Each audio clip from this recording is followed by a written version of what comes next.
samarka gaar ahaan bilaha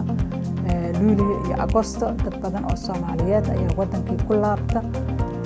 ama wadamada dariska badan aada qaarkood runtii waa fasax caadi ah laakiin qaarkood ujeedada ay u baxaan waxaa la ogaaday inay gabdhaha inay soo gudaan ay ku tala jiraan marka waxaan u sheegayaa walaalaha Soomaaliyeed inay arrimahaas macnaa ay ka fogaadaan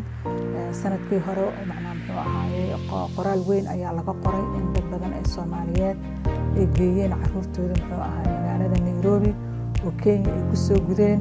haddana kolleyba muxuu ahaa dad badan oo ku tala jiro way jiraan marka waxaan dadka la socodsiinayaa in dokumentigan macnaa la sameeyay dokumentigan wuxuu ku qoran yahay afka Soomaaliga laakiin afaf badan ayuu kale ku qoran yahay sida afka Nederlandiga afka Carabiga Faransiiska Englishka dokumentigan waxaa saxiixay wasaaradda caafimaadka iyo wasaaradda cadaaladda iyo hay'ado badan oo wadankan macnaa ka shaqeeya ujeedadana waxaa ku dhigan macnaa dokumentigan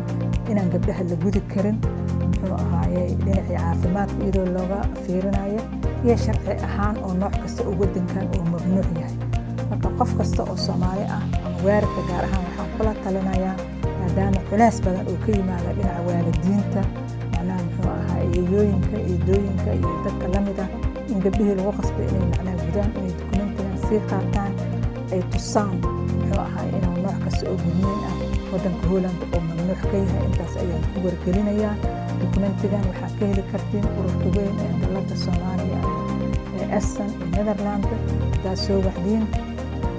meel kasta ay joogto khayradeeda qolada la yiraahdo ama caafimaadka caruurta qaabilsan ama meelaha talaalka laga qaato marka la safrayo marka fadlan arrintan waa inaad ka digtoonaataan waa mahadsantiin